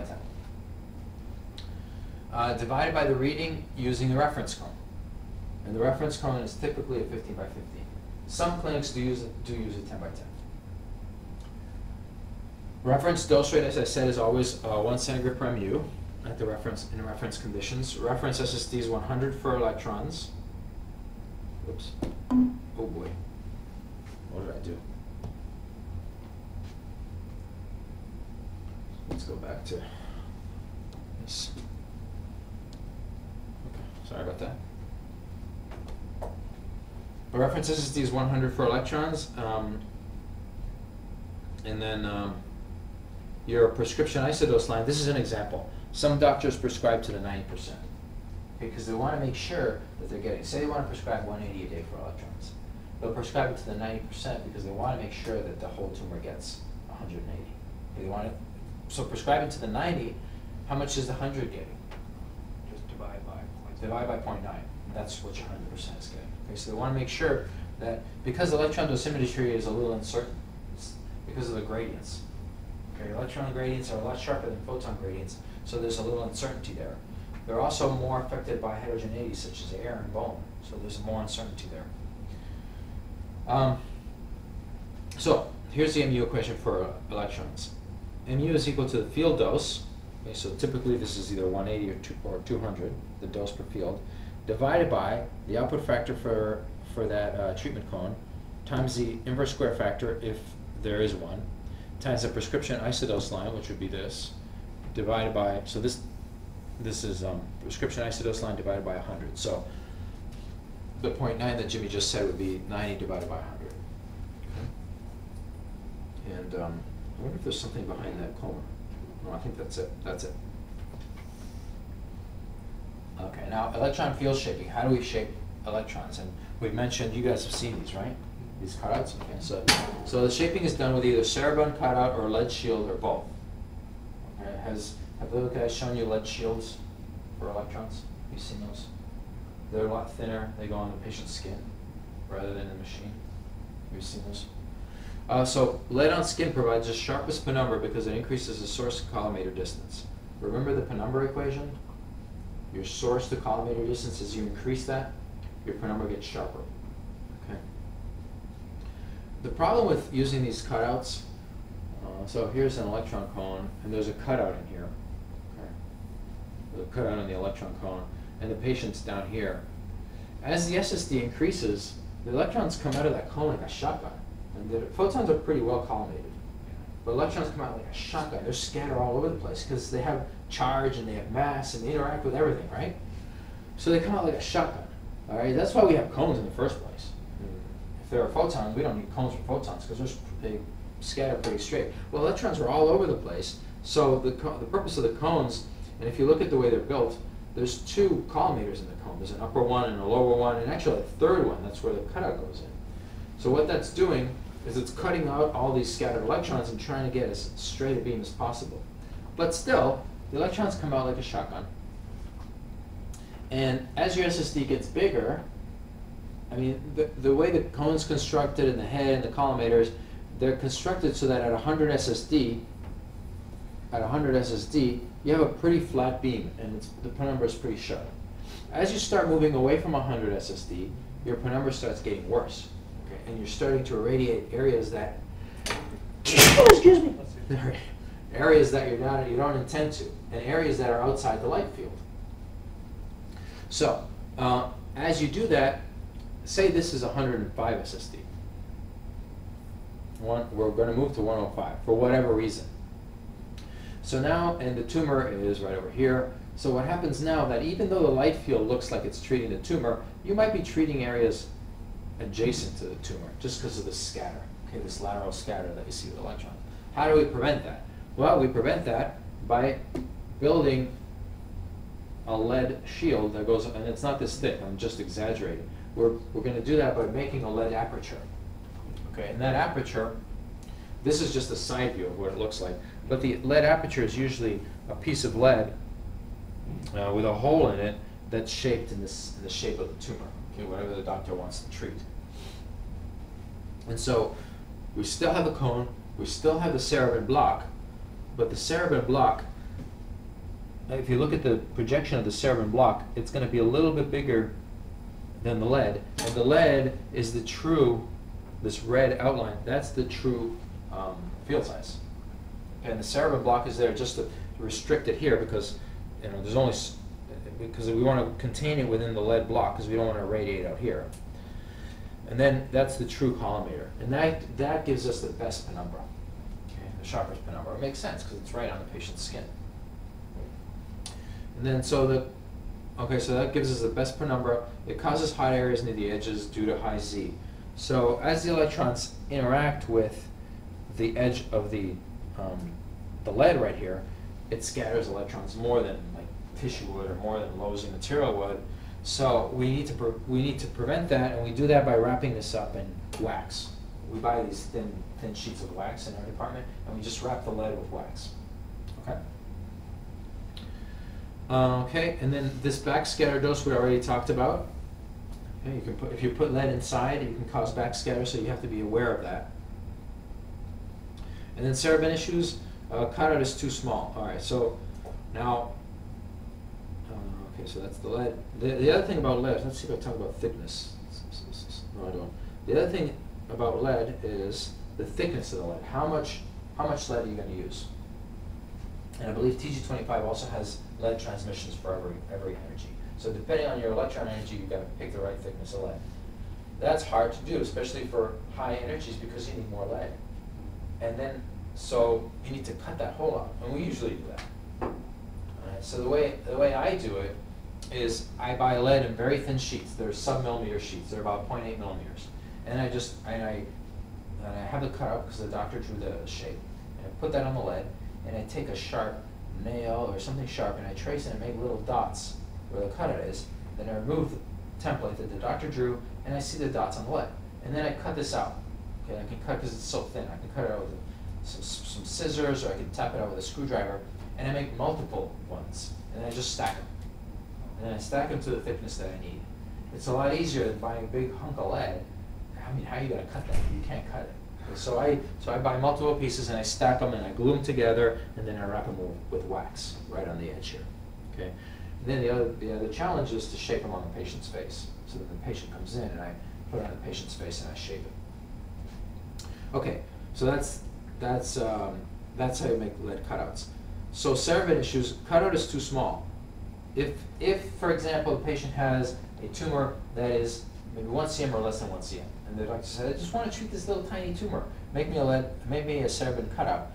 And you make a cerebin cutout that's 1 cm, and you look at the light field, and the light field looks like it's covering this tiny tumor.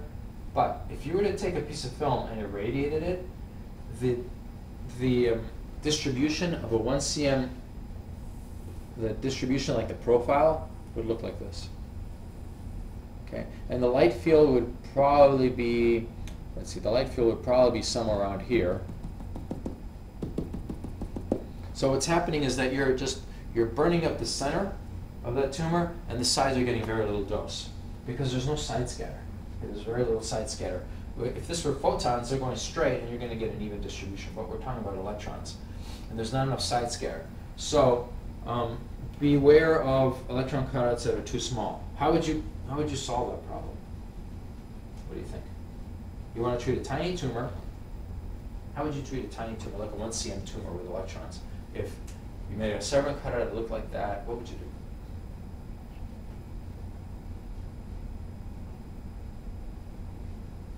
Flatten the beam and... How would you flatten it?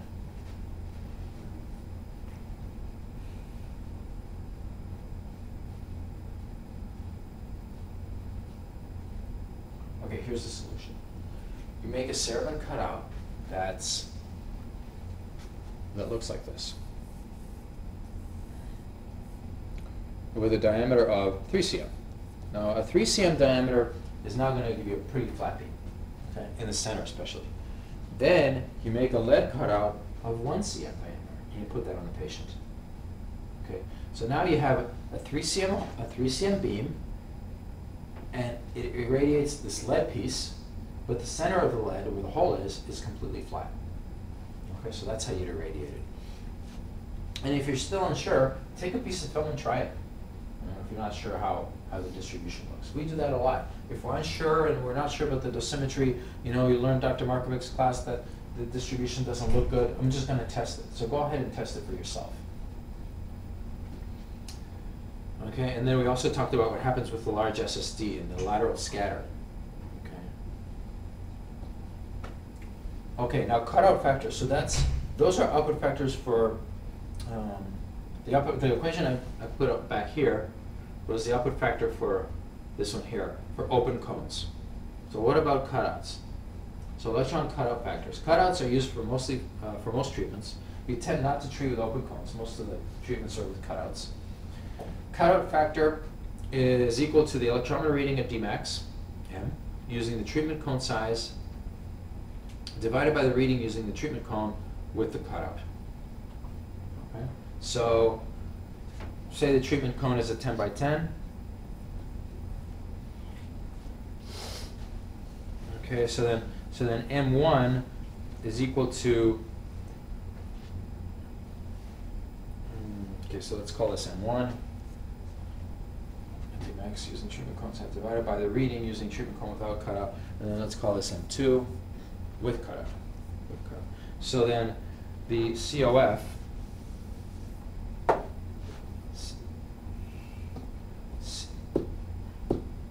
when I do this out of order, I get in trouble. COF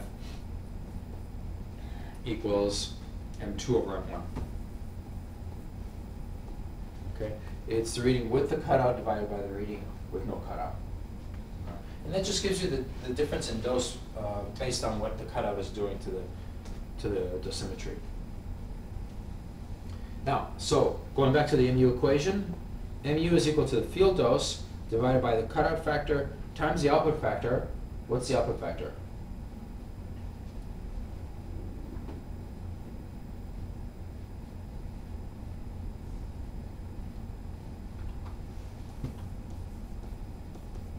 So M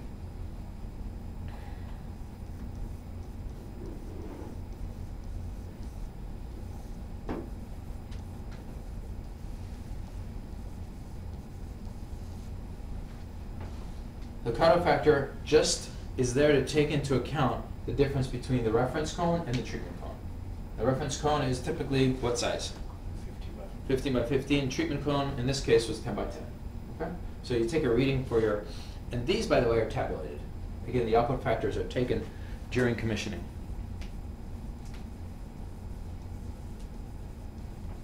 Commissioning of the beam when you first accept it. These can't be because the cutouts are all different depending on the patient's tumor size and tumor shape. Okay? All right, so electron PDD. Okay. So let's talk about PDD a little bit because I draw them on the board a lot, but let's go into a little bit more detail.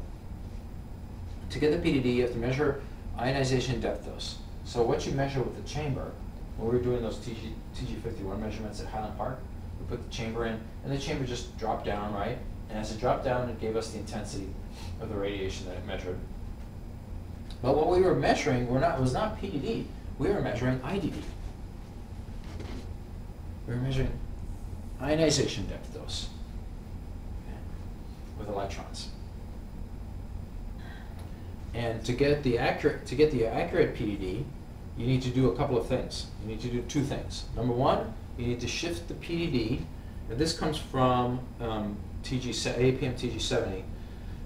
Let's just read this caption. Effective shifting depth ionization data measured with cylindrical chambers upstream by 0.5 cm.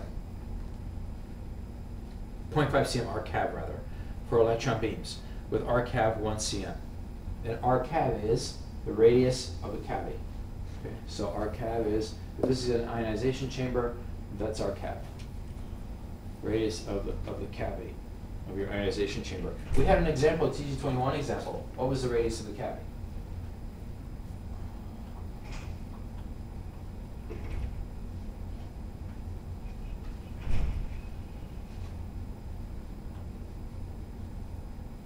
Is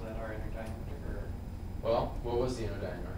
The inner diameter was 0.61 centimeters. So the diameter, so the R cap is 0.305. Right? It's half of the diameter.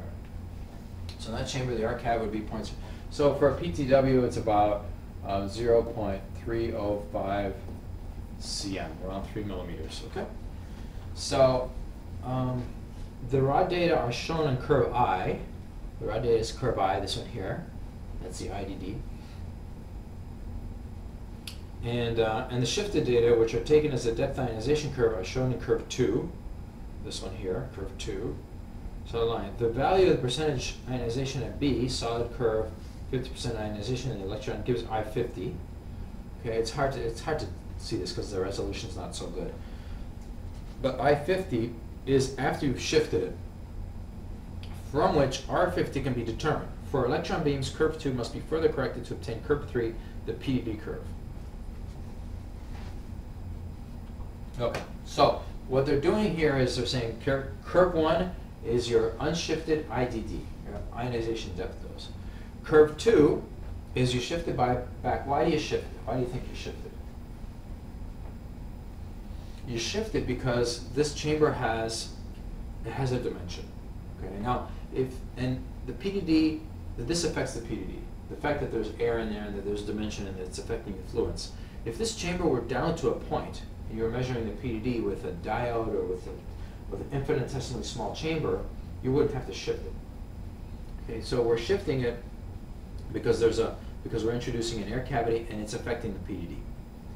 So they over many years and over a lot of measurements, they've determined that. I say over many years because this shift has changed. From TG21 it was one, TG25 was a different shift. Now it's a different shift. So they've changed the amount that we're shifting over the years. But now they've determined that 0.5 R cap is the proper shift to make. Okay, so we make that shift because we're introducing an air cavity in the water and it's affecting our PDD. So we're going to make that shift to correct for that. And for electrons, it's 0.5 R cap. Then that's our IDD. Then from there, we pick our I50 after that shift. But then we have to multiply our IDD by L over rho water air to come up with a PDD. So we make two corrections from that. We make a shift and we make a stopping power correction, a restricted stopping power correction to come up with PDD. Okay, so IDD times PDD. Sorry. IDD.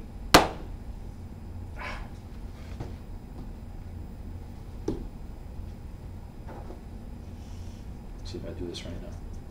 IDD pen times this equals PDD. Okay? Now, the tricky part here is that these are depth dependent. The yellow rows are depth dependent. Because, why are they depth dependent? Because they're energy dependent. Okay, L over rho is energy dependent, and with electrons, at a different depth, they have a different energy. Okay, we don't run into this problem with photons, because photon energy is not depth dependent. So we have to, at each depth, we need to multiply a different L over rho to our curve. Okay, and in the old days, this was a big pain because I had to go into these protocols and pick up the L over rho and like export my IDDs into Excel and type in all my L over rhos in Excel and multiply the two columns, and that's how I get my PDD. Well, today our scanning tanks allow us just to click a button and it does it all for us, and it just corrects the curves for us. Okay. So those are the two corrections we need to make to our PDD curve. Okay. Now, field size effect on PDD. Again, we're still talking about electrons. And what happens if we change our field size? Well, this curve tells us these are PDD curves with different 16 MeV electrons, by the way, with different apertures. So this is a 2 centimeter diameter cutout, 4 centimeter, 5 centimeter, and an open cone. So the open cone is the PDD that we all recognize. But what happens is we start narrowing down the diameter of our cutout? Well, that curve doesn't look at all like what we measured. So that's a problem, isn't it? I mean, say the doc says, well, I have this tumor, show me your 16 MeV PDD tables. Okay, well, the tumor goes to a depth of 6 cm. So, and I want to treat with 60 MeV electrons. So tumor goes to a depth of 6 cm. It looks like, you know, I'm definitely going to treat it if I prescribe to the 90%, because there's the 90. So I'll prescribe my dose to the 90%, and I'll definitely treat my tumor. And I want to treat my tumor with a diameter of 4 cm. At that point, you've got to say, Doc, hold on. You know, the PDD is going to change if you don't treat with an open cone based on TG70 or based on your measure. You may make your own measurements for these two. Some clinics, the physicists will make their own measurements based on the different size cutouts. Usually circles, because they're pretty standard. So look at the difference. So in that case, if he's going to treat with a 4 cm diameter, he's only going to get like 65% of the dose that he thinks he's going to get. Okay? So PDD depends on cutout size. Very important. Okay, what about beam obliquity? So as you turn sometimes the therapist will turn the gantry over because it's easier to get to the patient, and so we're not coming orthogonally around the patient. Or maybe it's just easy. The patient's lying on their back, say they have some chest wall disease, and they'll say, oh, gantry 0 is easy. You know, it looks like I'm covering it, but what's happening is that the patient's abdomen is sloped. So what happens to that slope? So as the slope angle changes, this is what the PDDs look like. So at 0 degrees, that's the curve that we recognize. It's a little noisy. I'm not sure why it's noisy. But as you start turning it, so if the slope is 30%, it's hard to read these, huh? Because they all look the same. 60. Okay, look at this. Look at 60. Look at what happens at 60. So at Dmax, as you turn it, as there's more and more of a slope. Let me draw that. So as the patient's, here's the cone. Here's 0 degrees, right? All right, and then 60 degrees is if the patient's slope is extreme like that. And I'll do this in color. Okay, there's 60 degrees. So the dose at Dmax, if you were to do a PED, will look like that. So the dose at Dmax is going to be very sharp, but as you go down in depth, you're going to lose your dose right away. Why is that? Because the electrons are scattering, and they're scattering in this direction. Electrons tend to follow the slope of the skin. Okay, so the electrons that are created here, some of them are going to be scattered in this direction, and they're going to add to Dmax dose. So the Dmax dose is going to get a lot more dose than it would if it was flat, because the electrons here can scatter easily into Dmax. So that you lose the depth.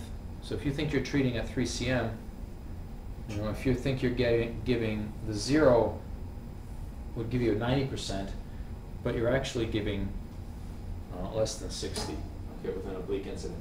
So changing your incidence of attack, changing your incidence of the electron beam is going to greatly decrease your Dmax. Okay? Sorry, it's going to greatly decrease your dose at depth, and it's going to greatly increase your Dmax dose. Okay? So in this case, what would you do? Well, you just rotate your gantry over, right? So that your gantry comes in this direction, flat on the patient. Okay. So that's beam obliquity. So TG70 actually came out. It's a pretty recent document, and it's some of those graphs I showed you were from TG70, and it was a supplement to TG25. Okay, and TG25, of course, was a supplement to TG21. And the purpose of TG70 was to bring it into alignment with TG51. So 70 came out after 51. So bring it into alignment with 51 in terms of the equations and the terminology and the parameters. Obtain data for treatment planning computers. Determine, keep doing that. Sorry. Okay, determining dose in irregularly shaped fields. Okay, so it's just cutouts. So TG70 brought in the use of radiochromic film, so techniques of using radiochromic film. And then also those L/Rho, the stopping powers, they became more realistic and more accurate in TG70. And TG70 actually has, remember how we talked about fits? Are there fits available? Well, TG70 did come up with an equation for L over rho. This looks like L over rho water air based on R50 and D, and that's the polynomial equation. So it's A times, and so it's all based on R50 in depth. And so A through H are these parameters down here. Okay, so you can put that into Excel and it'll calculate all your L over rho's based on your R50. And R50 depends on what?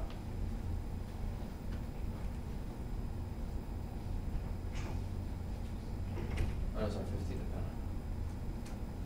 It's like energy and size. Yeah. Energy of material. Yep, energy and cone size of the beam. Okay, and then some updated equations. Remember that E sub 0? I'll remind you. The E sub 0 from TG21 is equal to 2.4 times RP. Okay. Now E sub 0, there's a newer E sub 0. It's more accurate, and it's equal to this thing. Okay, so it's a quadratic equation based on R50, or if you want to use I50, you can use this equation. And then the previously recommended relationship was, actually they give you a choice to use either this one or this one. Okay, that was the old one, these are the new ones. And then RP, let's see what it says, vertical range RP in terms of R50. So RP can be calculated from this, from R50. Okay. So when you're measuring PDD curves, all you really need is I50, because you can calculate R50 from I50, and then you can calculate RP from R50. Okay, that's it.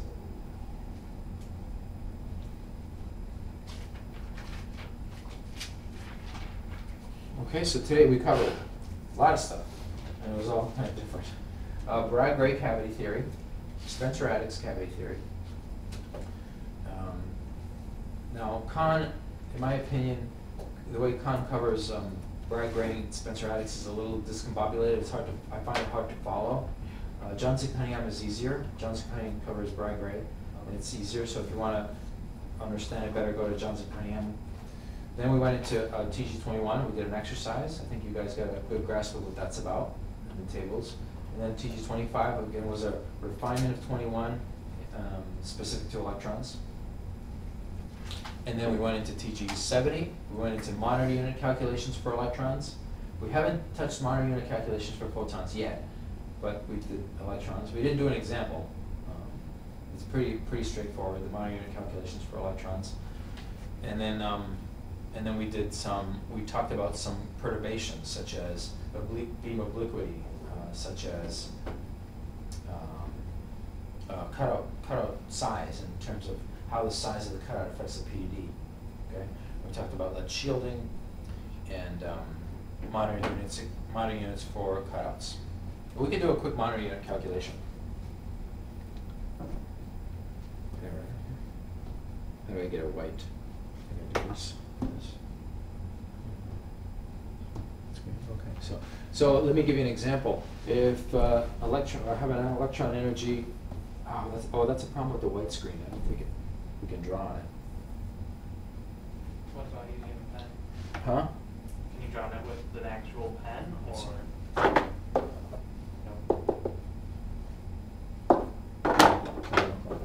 There's something about this PowerPoint white screen that doesn't. Yeah. Oh yeah. Remember there was that little insert new slide. What was it? This one. Oops. Insert slide.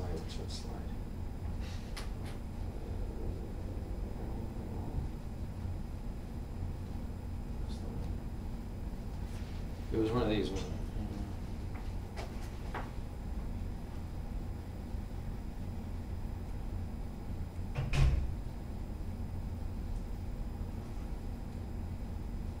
I don't see it. It's not showing memory capture.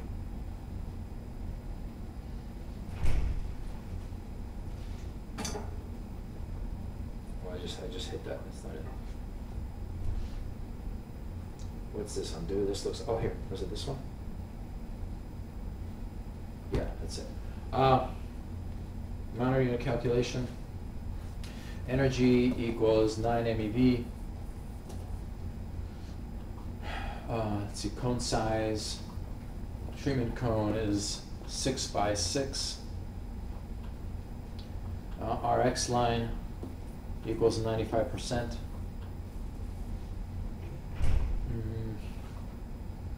Let's see. Cutout factor equals 0.89. OF equals 1.02. So dose equals 200 centigrade per day. Okay. MU?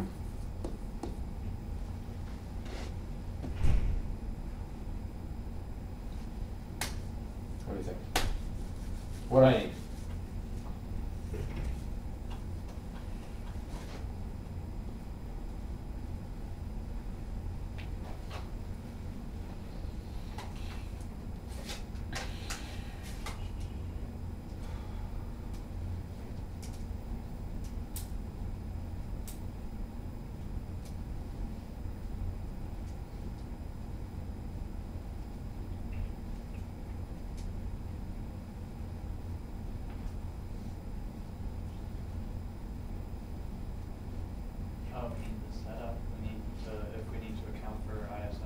Okay.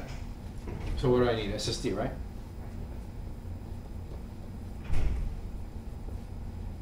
I close that door, the screen shakes. Okay, wait, let's do a really simple one. Okay, hold on. Here's a really simple one. Energy is 9 MeV. Cone size. Cone size. Cone equals 15 by 15. Say that's the reference cone, okay, for that clinic. Cone equals 15 by 15, and we're going to treat with an open cone. So let's do that one first.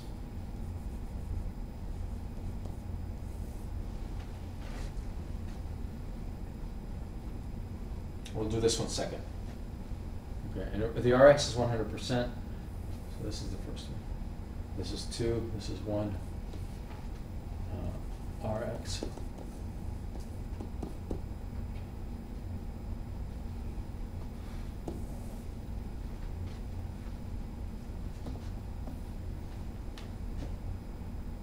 What's MU? What's my MU?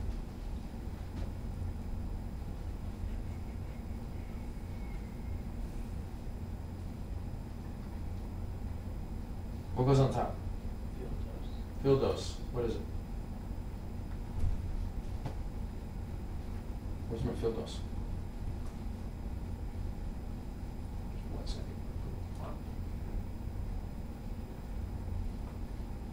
My field dose is the prescription. What the doctor wants to prescribe. Oh, so that's the 200 centigrade. Yeah, so 200 centigrade.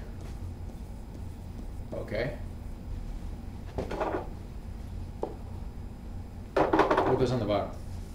Do you remember those equations?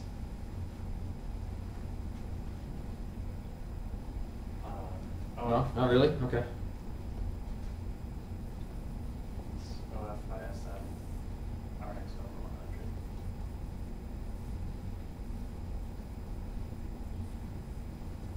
100.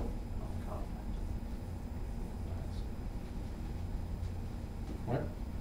Okay, so. But you still have to remember what these are. So what's output factor for this case? 0. Huh? One. Or using. No, we're using a different one. This is the output factor for 6 by 6. We're using a 1 since we're using the reference count. We're using the reference cone, right? So the output factor is 1. Good. 1.0. This is OF. Because we're using the reference cone. Remember, the output factor is equal to the treatment cone reading divided by reference cone reading. Treatment cone in this case is reference cone, so it's reference cone divided by reference cone, so it's 1. Okay? COF? It's 1 because we're not using a cutout. Times 1 times, what's ISF? or I should put Rx line here, times Rx. What's our ISF? Okay, times 1.0. So this is COF, this is ISF, and then what's Rx? We're going to say Rx is 100%, okay? So 100 over 100, so that's equal to 1. So what's our mu? 200, okay, so 200 mu.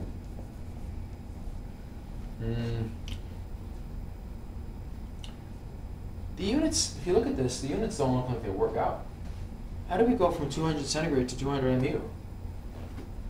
The units don't work out, do they? Okay, the units don't work out because there's a secret number in here. Yeah, what?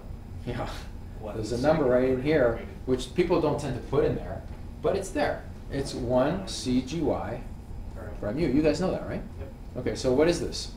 That's your calibration. That's your calibration. Okay, that's your calibration dose rate. Good. So that goes in there. So that's how we get the CGYs cancel. You end up with mu on the top. Okay, so now let's do number 2. So number 2, what's mu? So this was 1, and this is 2.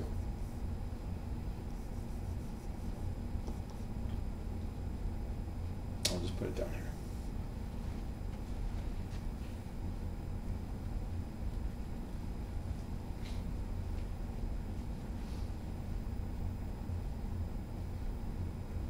What do you think?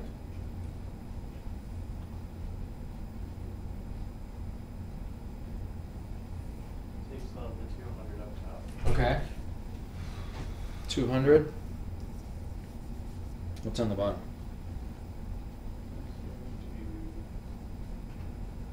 What is it? The 1.02 for the 11. Okay, we're gonna do this first, right? Just because, Oh, yeah. just to be proper about it. Just to be proper. Okay, times 1.2. 1.2. 0.02. 1.02 times. 0.89. That's a COF, right? 0.89. And 95%. 95 over 100.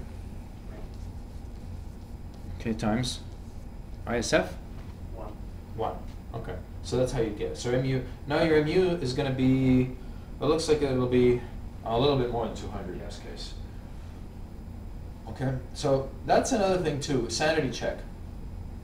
If you're delivering 200 mu, sorry, take it back. If you're delivering 200 centigrade, your mu should be usually a little bit more than 200. Okay? Just as a sanity check when you guys are doing assignments and tests or working in the clinic, your mu should be higher than 200 because these output factors tend to be less than, these things tend to be less than 1. Okay, so it tends to be higher. So if you end up with an mu that's 165 and you're delivering 200, really think about that and think about what's going on there. Especially if you have an extended SSD, really think about it because your extended SSD is really going to shoot your MUs high because you're further away. Okay. Okay. Let's do an extended SSD count.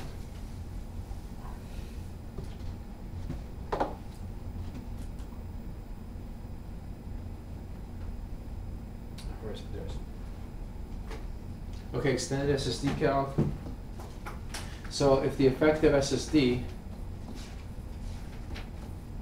for 9 MeV electrons equals, I don't know, say 85. Okay, and Dmax, Cm. Okay, now we're going to use the same parameters that we used in the previous slide. Okay, and we want to calculate mu. So we're going to do the 200. We had 1.0 CGY per mu times 1.02 was our output factor times 0.89 was our cutout factor.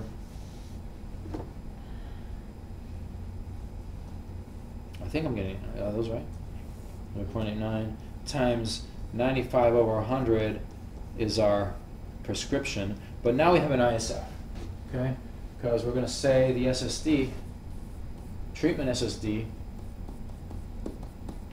is 105, okay? So we need to calculate our ISF, and the ISF was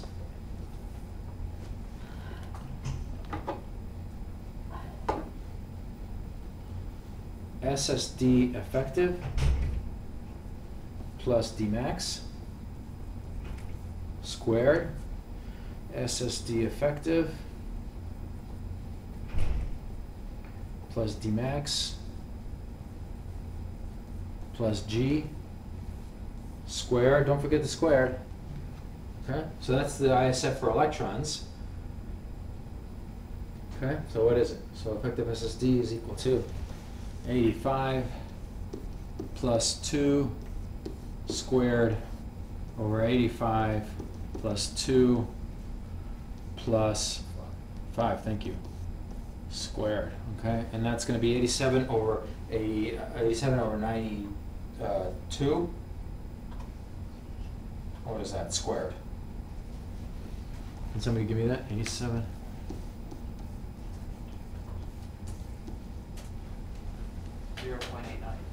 Zero, oh, same as our cutoff factor. Okay, so it's gonna increase our MUs by around 11%, being away 105 cm. Okay. So just a couple of examples of electron MU calcs. Can everyone read my writing? It's all recorded, which is the beauty of this. Okay.